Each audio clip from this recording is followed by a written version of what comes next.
اللہ رب العزت کی قسم اٹھا سکتا ہے، اس کے علاوہ نہ قرآن کی قسم اٹھا سکتا ہے، نہ اپنی اولاد کی قسم اٹھا سکتا ہے، اور نہ ہی کسی اور چیز کی قسم اٹھا سکتا ہے۔ صرف اور صرف اللہ رب العزت کی قسم اٹھا سکتا ہے۔ اللہ رب العزت ہر چیز کی قسم اٹھا سکتا ہے۔ یہاں اللہ پاک نے والفجر، مجھے فجر کی قسم ہے۔ فجر سے مراد بہت ساری فجریں ہیں۔ فجر سے مراد مفسرین کرام نے یہ بھی لیا کہ فجر سے مراد محرم الحرام کی فجر ہے، کیونکہ محرم الحرام سے اسلامی سال کا پہلا دن شروع ہوتا ہے۔ اس فجر کے اللہ پاک نے قسم اٹھا دی۔ اور دوسری بات اللہ رب العزت نے مفسرین کرام یہ بھی بیان کرتے ہیں کہ ذی الحجہ کی جو پہلی فجر ہے اس کی قسم اٹھائی۔ بعض کہتے ہیں کہ جو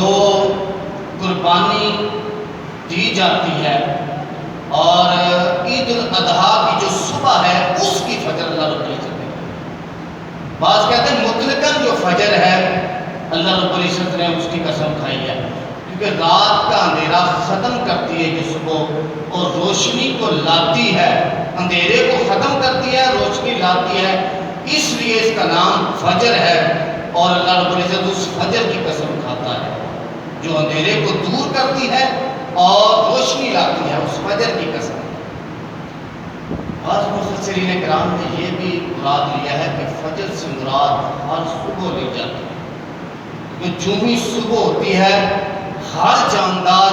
نکل پڑتا ہے اپنا رزق تلاش کرنے۔ آپ نے دیکھے ہوں گے کبے بھی چل پڑتے ہیں، چڑیاں بھی چوں چوں کرنا شروع ہو جاتے ہیں، جو چھپائے ہیں وہ بھی نکل پڑتے ہیں، اور انسان تو نکلتا ہی نکلتا ہے۔ اور یہ بات یاد رکھیں، جو بندہ صبح فجر کے وقت فجر کی نماز پڑھ کے اپنے کام پہ چلا جاتا ہے، سارا دن اچھا گزرتا ہے، اچھا کام اس کا ملتا ہے، نفع بخش اس کے دن گزرتا ہے۔ جو بندہ صبح فجر کی نماز پڑھ کے کام کرتا ہے اس کو نفع بخش سارا دن اللہ رب العزت عطا فرماتا ہے، اس کو سارا دن فائدہ ہی فائدہ ہوتا ہے۔ کیونکہ ہمارے بزرگ فرماتے ہیں یہ جو فجر کا وقت ہوتا ہے یہ نور پیر کا ویلا ہوتا ہے، اللہ رب العزت نور کی کرنیں عطا فرماتا ہے، اور بزرگی والا اور برکت والا وقت ہوتا ہے۔ اور یہ بات بھی یاد رکھیں، جو فجر کا وقت ہوتا ہے یہ اس سے پہلے سحری کا وقت ہوتا ہے، یہ سارے کا سارا ٹائم سورج طلوع ہونے تک اللہ رب العزت اپنی مخلوق کے اندر رزق تقسیم کرتا ہے۔ جو جاگ کر فجر کی نماز پڑھتے ہیں اللہ رب العزت ان کے رزق پہ برکتیں عطا فرما دیتا ہے، اور جو سوئے رہتے ہیں وہ برکتوں سے محروم رہتے ہیں۔ پھر ہم کہتے ہیں کاروبار اچھا نہیں ہے، جب رزق کے تقسیم ہونے کا وقت تھا اس وقت تو سویا ہوا تھا، اس وقت تو سو رہا تھا۔ جب اللہ پاک تقسیم کر جب دفتر بند ہو گیا، رجسٹر بند کر کے اوپر جائے وہ غلاف چڑھا دیے، اس وقت تو اٹھا ہے، پھر اپنی نوکری پہ گیا ہے، اب تو تجھے برکت نہیں نہ ملے گی۔ برکت اس وقت تھی جب تو فجر کا وقت ہوا، فجر کی نماز پڑھتا اور نماز کے بعد اپنے خالق کی چوکھٹ کے اوپر بیٹھ کے مانگتا، مالک مجھے عطا فرما دے، مجھے بہتر رزق عطا فرما دے۔ پھر اللہ پاک دیتا تو نے تو وقت ہی گزار دیا۔ اللہ رب العزت نے صبح کی وقت کی جو فجر ہے اس کی قسم کھائی ہے، وَلَيَالٍ عَشْرٍ، 10 راتوں کی اللہ پاک نے قسم کھائی ہے۔ ان 10 راتوں سے مراد بالاتفاق جو مفسرین کرام کا جو اجتماع ہے اس سے مراد جو ذی الحجہ کی پہلی 10 راتیں ہیں وہ رات بڑی برکتوں والی ہے، بڑی رحمتوں والی ہے، اور بڑی عزت والی یہ 10 راتیں ہیں اللہ کے ہاں، جو ذی الحجہ کی پہلی 10 راتیں ہیں۔ حضور صلی اللہ علیہ وسلم فرماتے ہیں رمضان سید الشہود، رمضان سارے مہینوں کا سردار ہے، محرم ہو، صفر ہو، ربیع الاول ہو، ذی الحج ہو، ذی القعدہ ہو، جتنے بھی مہینے ہیں ان سارے مہینوں کی فضیلتیں ہیں، مقام ہیں، لیکن جو رمضان کی فضیلت ہے وہ سارے مہینوں سے سردار ہے، سارے مہینوں سے، جیسے جمعہ دنوں کا سردار ہے نا، ایسے رمضان شریف سارے مہینوں کا سردار ہے۔ حضور ارشاد فرماتے ہیں اعظم حرمتاً عند اللہ ذی الحج، عزت کے لحاظ سے ذی الحج کا مہینہ اللہ کے ہاں عزت والا ہے۔ جو عزت کے لحاظ سے مہینہ ہے وہ ذی الحج کا ہے، اللہ پاک اس کو عزت بڑی دی ہے، اور خاص طور کے اوپر جو 10 راتیں ہیں، جو پہلا عشرہ ہے، اس کے اندر اللہ پاک نے بڑی برکات رکھا ہے، بڑی رحمتوں کا نزول رکھا ہے، بڑی برکتوں کا نزول رکھا ہے۔ یہ بتائیے 10 راتوں کو زندہ کر لیتا ہے اور ان 10 دنوں کا روزہ رکھتا ہے، اللہ رب العزت اس کو بہت اجر و ثواب عطا فرماتا ہے۔ اور حضرت شیخ عبدالحق محدث دہلوی رحمۃ اللہ علیہ فرماتے ہیں کہ جتنی بھی بڑی بڑی باتیں ہیں، نماز ہے، روزہ ہے، حج ہے، زکوٰۃ ہے، صدقات و خیرات ہے، بڑی بڑی باتیں جو ہے، نماز بڑی عبادت ہے جسے ہم معمولی سمجھتے ہیں نا، اذان ہوتی ہے ہمیں کوئی پرواہ نہیں ہے، مسجد میں نہیں جاتے، بڑی عبادت ہے اللہ کے ہاں۔ روزہ رمضان کا مہینہ آتا ہے ہم نہیں رکھتے، بڑی عبادت ہے۔ اور پھر صدقات و خیرات، زکوٰۃ بڑی عبادت ہے، اور حج بہت ہی بڑے اجر کا اور ثواب کا کام ہے۔ حضرت شیخ عبدالحق محدث دہلوی رحمۃ اللہ علیہ فرماتے ہیں کہ جو امہات العبادات ہیں ساری کی ساری ان 10 دنوں کے اندر اللہ پاک جمع فرما دیتا ہے۔ اس وجہ سے یہ جو 10 دن ہیں اللہ کے ہاں بڑے عزت والے ہیں، بڑے حرمت والے ہیں، بڑے مقام والے، بڑے عزت والے ہیں اللہ کے۔ یہ جو 10 دن آتے ہیں، کیونکہ اللہ رب العزت ان 10 دنوں کے اندر ہر عبادت کو جمع کر دیتا ہے۔ آپ دیکھ لیجئے بندہ ان 10 دنوں کے اندر نماز بھی پڑھتا ہے، پنجگانہ نماز، نوافل بھی، ان 10 دنوں کے اندر روزہ بھی رکھ سکتا ہے،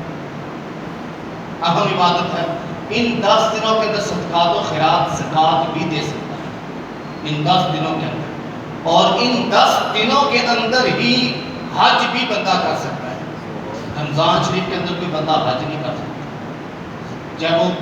ذی القعدہ کے اندر، محرم کے اندر، سفر کے اندر حج نہیں کر سکتا،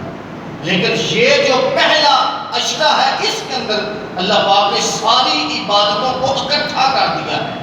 اس وجہ سے یہ جو پہلے 10 دن ہیں ذی الحج کے بڑے معتبر ہیں، بڑے عزت ہیں۔ حضور سرور کائنات صلی اللہ علیہ وسلم ارشاد فرماتے ہیں اللہ کے ہاں یہ 10 دن بہت ہی عزت والے ہیں، بڑے مقام والے ہیں، ان کے مقابلے کے اندر کوئی بھی مہینہ نہیں ہے، کوئی بھی دن نہیں ہے، اور ان دنوں کے اندر جو بھی عبادت کی جائے اللہ رب العزت کے ہاں بہت ہی زیادہ فرض تھا۔ صحابہ کرام نے عرض کیا یا رسول اللہ اس دنوں کے اندر بندہ نماز پڑھے، نوافل پڑھے، روزہ رکھے، کیا جہاد سے بھی بڑھ کر عبادت ہے؟ جو بندہ اللہ کے راستے میں اپنی جان دے دیتا ہے، مال قربان کرتا ہے، یا رسول اللہ اس جہاد سے بھی بڑھ کر ان دنوں کے اندر زیادہ ثواب ہے؟ حضور نے ارشاد میں جو ان 10 دنوں کے اندر عبادت کرتا ہے اور روزہ رکھتا ہے، جہاد سے بھی بڑھ کر اللہ پاک اس کو ثواب عطا فرماتا ہے۔ اتنے معتبر ترین 10 دن ہیں، گولڈن دن ہیں، جو ہم نے پتہ نہیں کس طرح سے گزار دینے ہیں، جو کس طرح سے ہم نے ضائع کر دینے ہیں۔ ابن کثیر کے اندر یہ روایت منقول ہے، حضور علیہ السلام سے کسی نے سوال کیا، حضور کوئی بندہ گھر بیٹھے ہی جہاد جتنا ثواب حاصل کر سکتا ہے، یہ جہاد سے زیادہ بندہ ثواب حاصل کر سکتا ہے؟ میرے آقا کریم صلی اللہ علیہ وسلم نے ارشاد فرمایا صحابہ سنو، تم میں سے کوئی بندہ ایسا ہے جو ابھی نماز پڑھنا شروع کرے اس نماز کو توڑے نہیں، اس کی موت حاصل ہو جائے، آخری سانس تک نماز نہ توڑے، آخری سانس تک عبادت کرتا ہی رہے، کبھی رکوع، کبھی سجدہ، کبھی قیام، کبھی سبحان ربی العظیم، کبھی سبحان ربی الاعلیٰ،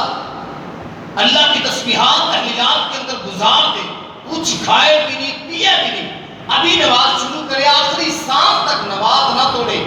کوئی اتنی ہمت رکھتا ہے؟ کوئی اتنی طاقت رکھتا ہے؟ عرض کی یا رسول اللہ کوئی بندہ اتنی طاقت نہیں رکھتا کہ ابھی نماز پڑھے تو 20-30 سال یا 50 سال کی نماز پڑھ سکے اور وہ نماز توڑے بنا، ایسی کوئی بندہ بھی طاقت نہیں رکھتا۔ ہمیں نماز کو چھوڑو،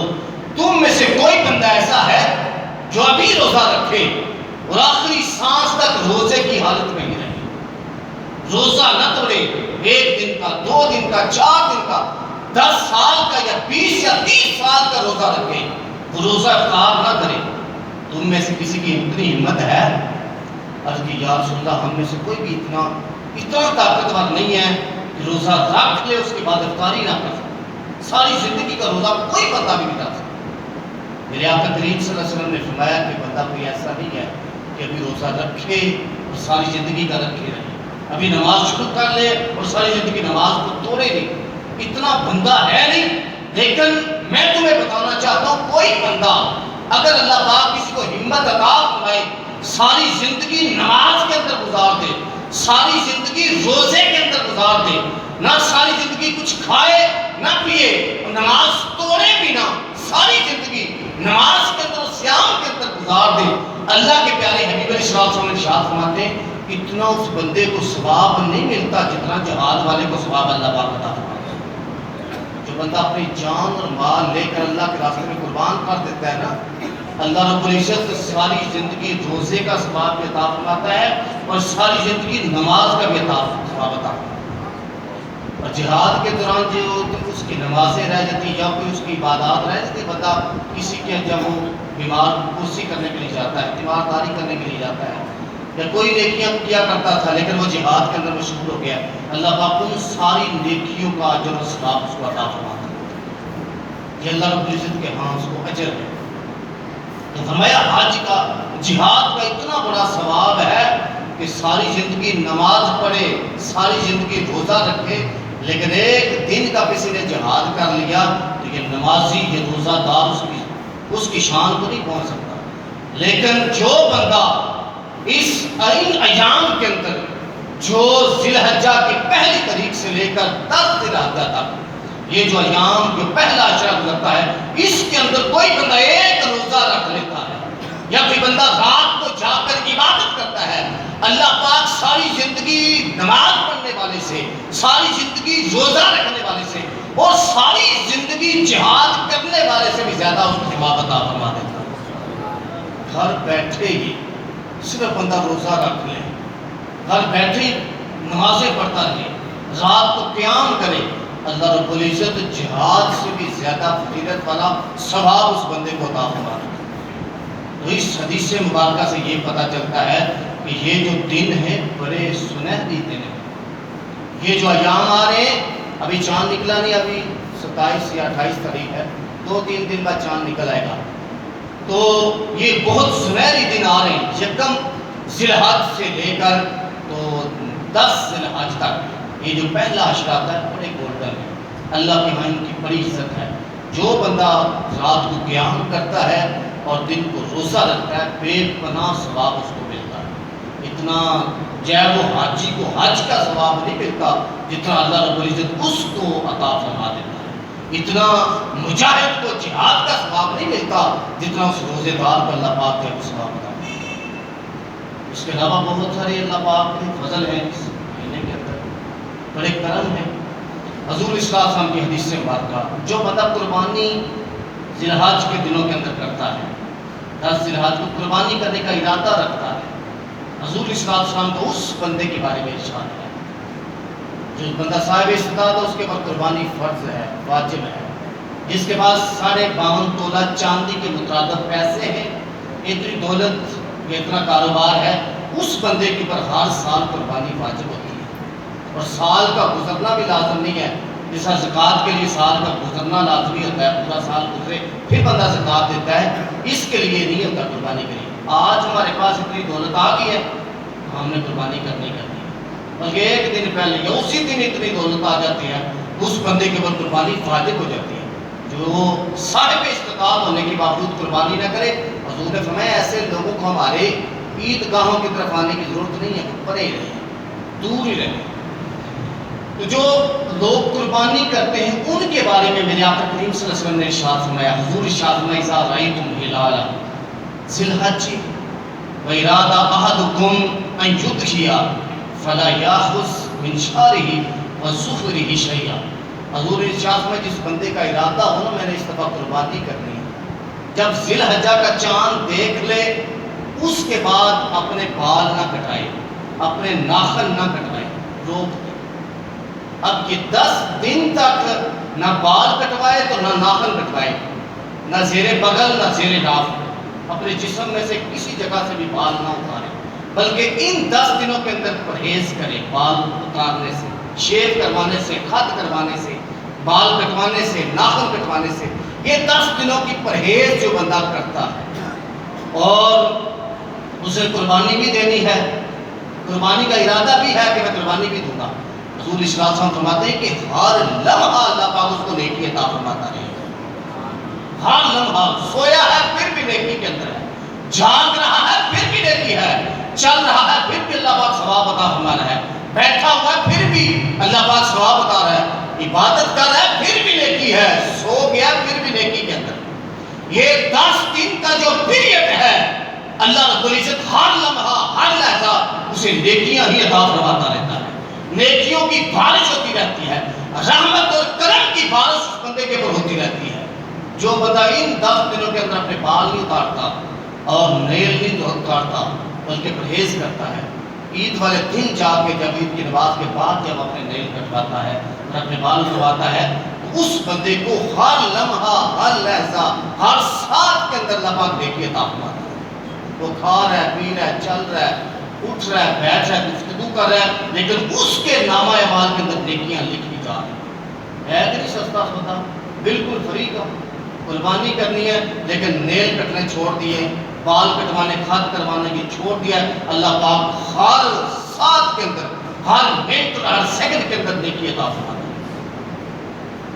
جب یہ بات حضور صلی اللہ علیہ وسلم نے صحابہ کرام کے سامنے کی، صحابہ کرام بڑے عزیز ہیں عبادت کرنے کے اندر، نیکیاں کمانے کے اندر، تو ایک صحابی کھڑا ہوا عرض کرنے لگا یا رسول اللہ میرے پاس نا بکری کا ایک ہی بچہ ہے، ایک ہی بکری ہے، تو وہی بکری میری ذریعہ معاش ہے،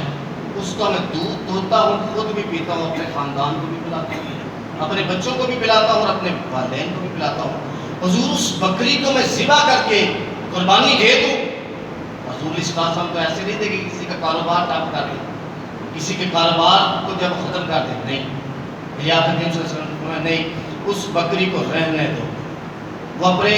ذریعہ معاش کے لیے رکھو، اپنے بیوی بچوں کی خوراک کے لیے اس کو رکھو۔ حضور میں بھی چاہتا ہوں کہ میں بھی قربانی کروں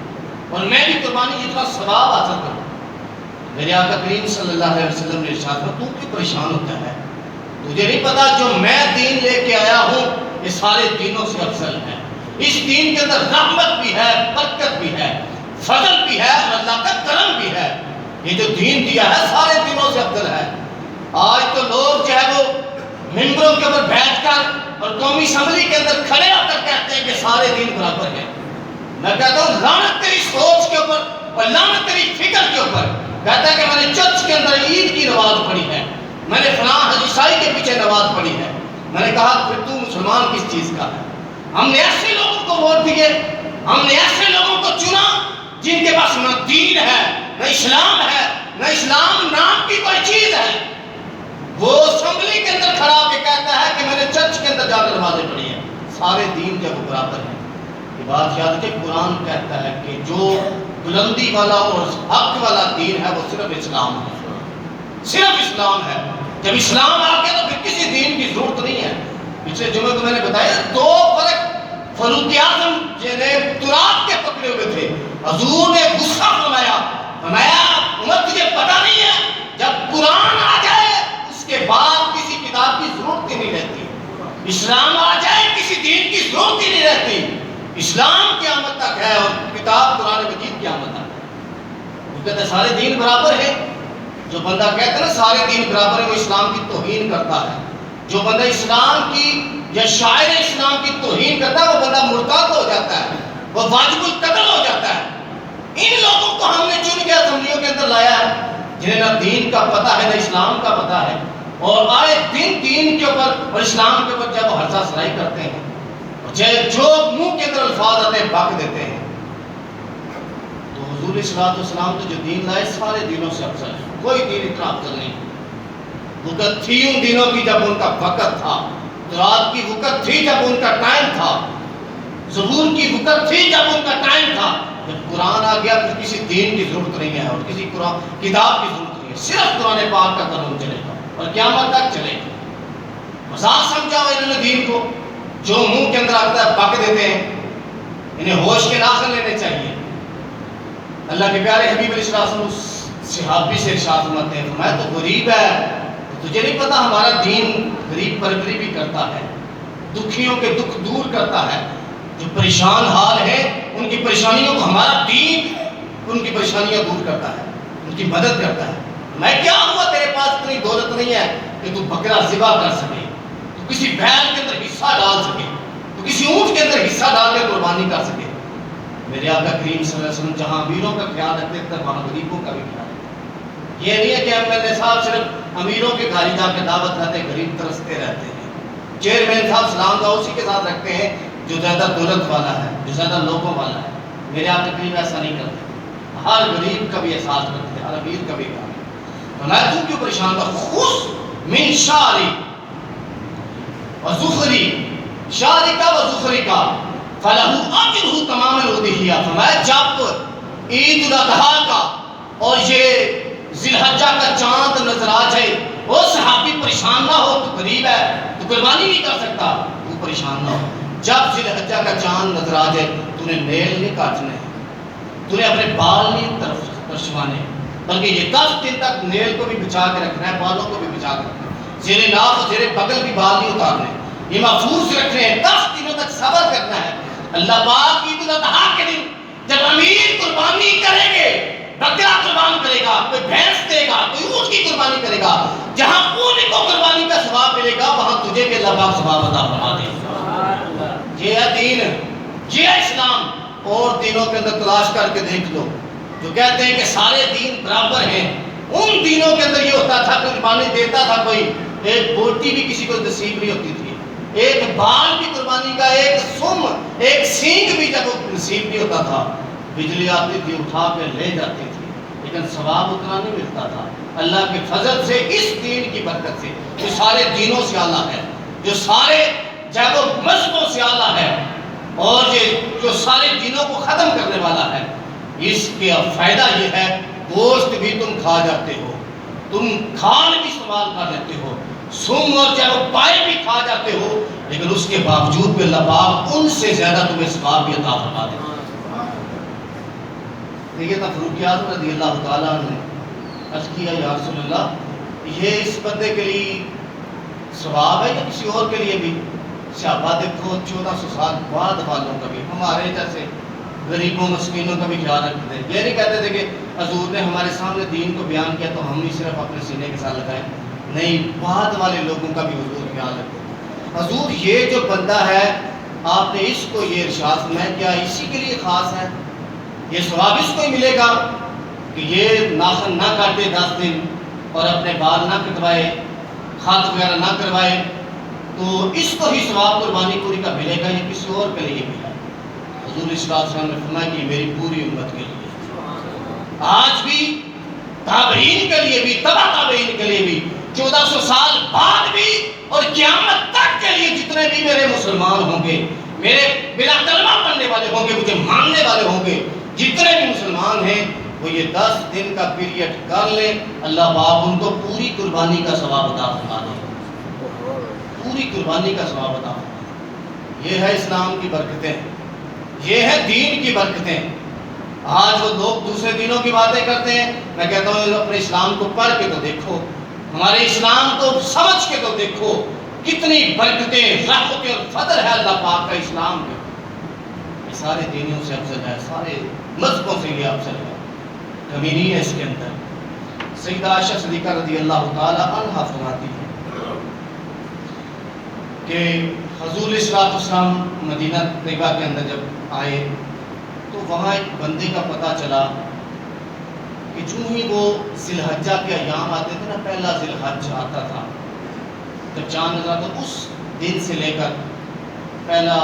ذی الحج، دوسرا، تیسرا، 9 ذی الحج تک وہ مکمل روزے رکھا کرتا تھا۔ یہ بات چلتے چلتے حضور علیہ السلام تک بھی پہنچ گئی۔ حضور کو کسی نے بتایا کہ وہ فلاں شخص ہے، یا رسول اللہ وہ یہ 10 دنوں کے روزے رکھتا ہے، آپ اسے پوچھئے تو صحیح کیوں روزے رکھتا ہے، وجہ کیا ہے، مسئلہ کیا ہے؟ حضور علیہ السلام نے اپنی بارگاہ کے اندر اس کو بلا لیا تو اس سے پوچھا بھائی اس ذی الحجہ کے پہلے عشرے کے میں نے سنا تو روزے رکھتا ہے، تو کس وجہ سے رکھتا ہے؟ وہ کہنے لگا حضور میرے پاس اتنی طاقت نہیں ہے، دیکھو ہمارا دین ہے، یہ اسلام ہے۔ کہنے لگا حضور میرے پاس اتنی طاقت نہیں ہے کہ میں جا کر حج کر سکوں۔ آج بھی ساری زندگی گزر جاتی ہے غریبوں کی، لیکن وہ حج نہیں کر سکتے۔ حسرت رہتی ہے دل کے اندر، حضور کا روزہ دیکھیں، نہیں دیکھ سکتے۔ حسرت رہتی ہے عمرہ ہی کر سکیں، لیکن نہیں کر سکتے۔ وہ مجبوریاں، وہ غربت کے لمحات، کئی قسم کی پریشانیوں کے اندر وہ جکڑے رہتے ہیں، زندگی ختم ہو جاتی ہے۔ لیکن حضور صلی اللہ علیہ وسلم کی بارگاہ کے اندر وہ صحابی عرض کرتا ہے، یا رسول اللہ میں حج کے لیے جا نہیں سکتا، میرے پاس اتنے سورسز نہیں ہیں، مال نہیں ہے کہ میں اپنے بچوں کو دے کے جاؤں اور جا کر جب حج کر سکوں۔ لیکن حضور جب یہ ایام آتے ہیں تو میرا دل تڑپتا ہے کہ وہ لوگ وہاں حج کرتے ہیں، صفا مروا کی سائی، وہ خانہ کعبہ کا طواف، منا، مزدلفہ، عرفات کے اندر وہ معاملات ادا کرتے ہیں، حضور وہ پریکٹیکل کرتے ہیں۔ تو میرا دل چاہتا ہے کہ میں روزہ رکھ کر ان کے ساتھ شامل ہو جاؤں۔ وہ خانہ کعبے کا طواف کرے تو میں روزے کی حالت میں ہوں، وہ صفا مروا کی سائی کرے تو میں روزے کی حالت میں ہوں، یا رسول اللہ وہ عرفات کے اندر ہوں تو میں روزے کی حالت میں ہوں، وہ منا میں ہوں تو میں روزے کی حالت میں ہوں، وہ مزدلفہ میں ہوں تو میں روزے کی حالت میں ہوں۔ یا رسول اللہ میں چاہتا ہوں کہ ان کی عبادت کے ساتھ ساتھ میں بھی اپنے طور پہ شامل ہو جاؤں، وہ پریکٹیکل عبادت کر رہے ہوں حج کی، میں روزے کی حالت میں ہوں، میں اپنے آپ کو ان کے ساتھ صرف روزہ رکھ کر ملاتا ہوں کہ میں بھی ان کے ساتھ اس عبادت کے اندر شامل ہو جاؤں۔ حضور صلی اللہ علیہ وسلم نے فرمایا کہ یہ اتنا بڑا اچھا عمل ہے، بہت خوبصورت عمل ہے، یہ کوئی بدعت سیئہ نہیں ہے، بدعت حسنہ ہے، اچھی عادت ہے۔ یہ جو تم نیا کام نکالا نا، اچھا کام ہے۔ بدعت ساری بری نہیں ہوتی، اچھی بھی ہوتی ہے۔ جو دین کے اندر نئے کام ہوتے ہیں نا، ان کے اندر سب کے اندر برائی نہیں ہوتی۔ یہ شیف کرانا یہ بری بدعت ہے، لیکن میلاد شریف کی جھنڈیاں لگانا یہ برا نہیں ہے۔ مسجد کے اندر صفحے بچھانا یہ اچھی بدعت ہے، پنکھے لگانا یہ اچھی بدعت ہے، لیکن برائی بھی ہے کہ بندہ جو ہے وہ عرسوں کے موقع کے اوپر جب ڈھول پیٹے، یہ بری بدعت ہے۔ بدعت ہے لیکن بری ہے۔ اچھی بدعت یہ ہے کہ میلاد شریف کا ذکر ہو، اللہ پاک کا ذکر کیا جائے، اس کے حبیب صلی اللہ علیہ وسلم کا ذکر کیا جائے۔ تو اس بندے نے یہ عبادت کی تو حضور صلی اللہ علیہ وسلم مسکرائے، کہتے ہیں تو نے عمل تو بڑا اچھا کیا ہے، چن کے عمل نکالا ہے، بڑی تو نے محبت کے ساتھ اور عقیدت کے ساتھ یہ عبادت کر رہا ہے، روزے کی حالت میں۔ فرمایا آپ تجھے بھی انعام دے دیتے ہیں۔ میرے آقا کریم صلی اللہ علیہ وسلم کی بارگاہ سے کوئی مایوس نہیں لوٹتا تھا، کوئی بھی سوالی آتا تھا، کسی بھی انداز کے ساتھ آتا تھا، حضور اس کو عطا کر دیتے۔ اپنے تو اپنے غیر بھی ان کے در سے خالی نہیں جایا تھا۔ حضور اس کا فرماتے فلاح کا بالکل یوم تصومہ اتق مئات رکبۃ، فرمایا تیرے ہر روزے کے بدلے میں اللہ پاک تجھے 100 غلام آزاد کرنے کا ثواب عطا فرماتا ہے۔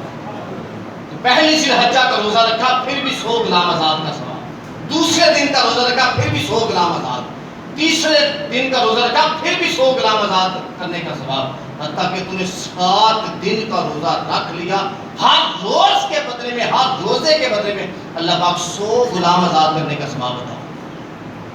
پھر حضور صلی اللہ علیہ وسلم نے یہاں تک بات کو مکمل نہیں کیا، فرمایا سیام کل یوم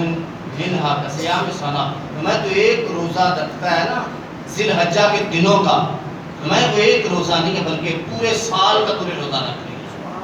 جس نے یکم ذی الحج کا روزہ رکھا اس نے سمجھو کہ پورے سال کا روزہ رکھا، ساتھ اس نے 2 جب وہ ذی الحج کا روزہ رکھا 2 سال کے روزوں کا ثواب، جس نے 7 روزے رکھے اس نے سمجھو 7 سال کے روزوں کا ثواب حاصل کر لیا۔ کوئی سودا مہنگا تو نہیں ہے، معاملہ تھوڑا سا ہے لیکن اجر دیکھو میرے والد کا۔ حضور صلی اللہ علیہ وسلم نے فرمایا کہ یہ سلسلہ چلتا رہے گا، اور تو اگر رات کو قیام کرے گا نا پھر صرف رات کے قیام کا ثواب نہیں ہے، اللہ پاک تجھے عمرے کا ثواب عطا فرما دے گا۔ یہ حضور صلی اللہ علیہ وسلم کی عطا ہے۔ حضور صلی اللہ علیہ وسلم نے ارشاد فرماتے ہیں کہ یہ سلسلہ چلتا رہے گا، 7 ذی الحج تک تو یہ عمل کرتا رہے، اتنا ثواب تجھے ملتا رہے گا۔ جب 8ویں ذی الحج جائے گی نا اس وقت اللہ رب العزت اور تیرا جو ہے وہ بھاؤ جو ہے وہ بڑھا دے گا، اتنا ثواب تجھے نہیں ملے گا جب تو 8ویں ذی الحج، جب لوگ احرام باندھ کر میدان عرفات کی طرف چل پڑیں گے، کچھ میدان عرفات کے اندر جب ٹھہر جائیں گے، حج کی نیت کر لیں گے، تو حاجیوں کے ساتھ جب مل جائے گا، فرمایا اس وقت اللہ رب العزت تجھے کتنا ثواب عطا فرمائے گا، فلک بکل یوم تصومہ اتق الف رقبہ الف بدنہ الف فرس. اللہ کے پیارے حبیب علیہ السلام فرمائے جب تو 8ویں ذی الحج کا روزہ رکھے گا 1000 غلام آزاد کرنے کا تجھے ثواب ملے گا. 8ویں ذی الحجہ کا جو بندہ روزہ رکھے گا 1000 غلام آزاد کرنے کا ثواب ملے گا اور 1000 اونٹ اللہ کے بارگاہ کے اندر قربان کرنے کا ثواب ملے گا اور 1000 گھوڑا اللہ کے راستے میں جہاد کے لیے دینے کا ثواب ملے گا. جو بندہ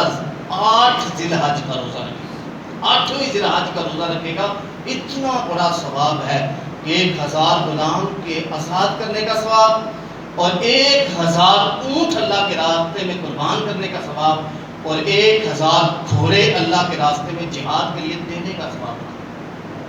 اور حضور صلی اللہ علیہ وسلم نے ارشاد فرمایا کہ آپ جب نامی ذی الحج آئے گی لوگ حج اپنا کر رہے ہوں گے اللہ کے پیارے حبیب علیہ السلام فرماتے ہیں پھر یہ ثواب نہیں ہوگا یہ صرف 1000 والے سسٹم نہیں چلے گا بلکہ جب تو نامی ذی الحج کا روزہ رکھے گا اور اللہ کی رضا کے لیے رکھے گا فرمایا فلک اتق الف رقبہ فرمایا پھر تجھے 1000 غلام کا ثواب نہیں بلکہ 2000 غلام کا ثواب ملے گا. جب تو نامی ذی الحج کا روزہ رکھے گا اللہ رب العزت تجھے 2000 غلام آزاد کرنے کا ثواب عطا فرمائے گا اور 2000 اونٹ اللہ کے راستے میں قربان کرنے کا ثواب عطا فرمائے گا اور 2000 گھوڑے اللہ کے راستے میں جہاد پہ دینے کا ثواب ملے گا. جو بندہ نامی ذی الحجہ کا روزہ رکھے اور 10ویں ذی الحجہ کا روزہ نہیں ہوتا پتہ نا آپ کو نہ عید الفطر کا روزہ ہوتا ہے نہ عید الاضحیٰ کا روزہ ہوتا ہے. کم از کم یہ 2 روزے تو رکھیں کم از کم 8ویں کا اور نامی کا جس کو اللہ پاک توفیق دے قائم ہو تو مجبوری نہ ہو وہ تو 10 دن کا روزہ رکھے لیکن کم از کم 8ویں اور نامی کا روزہ رکھے اور دل کے اندر یہ ارادہ رکھے تو اللہ پاک مجھے ثواب عطا فرمائے. اور دوسرا آج لوگ جب احرام باندھ کر حج کے لیے نکلیں گے مالک مجھے بھی ان کے ثواب کے اندر شامل فرما اور نامی کا بھی جب آج لوگ حج کر رہے ہیں اللہ پاک مجھے بھی جو ہے وہ ان کے ساتھ ثواب کے اندر جب شامل تو اللہ رب العزت اس نیت سے یہ روزے رکھنے کی وجہ سے اس ثواب سے ہو سکتا ہے اگلے سال آپ کو اللہ رب العزت پریکٹیکل حج کے لیے بلائے اور یہ جن جن کی خواہش ہے اللہ پاک سب کی پوری کرے. جن جن کے ارادے کے اندر ہے مالک مجھے حج کروا دے اللہ پاک سب کو حج کروائے. جن کی ارادے عمرے کے ہیں اللہ پاک سب کو عمرے کروائے اور جن کے حضور کے روزے کی زیارت کرنے کے ارادے ہیں حضور دور سے نعتیں پڑھتے ہیں تیرے روزے کے سامنے آ کر پڑھنا چاہتے ہیں مالک ان کی بھی مراد ہوئی.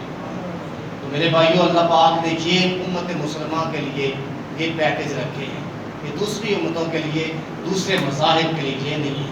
یہ اشرا بڑا مقدس ہے ابھی 2-3 دن باقی ہے جو ہی شروع ہو جائے ایک تو بال کٹوانے چھوڑ دیں ناخن کاٹنے چھوڑ دیں اور دوسرے نمبر کے اوپر آپ روزوں کا اہتمام کریں ہو سکے تو رات کو قیام بھی کرنے کی کوشش کریں. اللہ پاک ہمیں پورا اجر و ثواب حاصل کرنے کی توفیق عطا فرمائے. وآخر دعوانا الحمدللہ.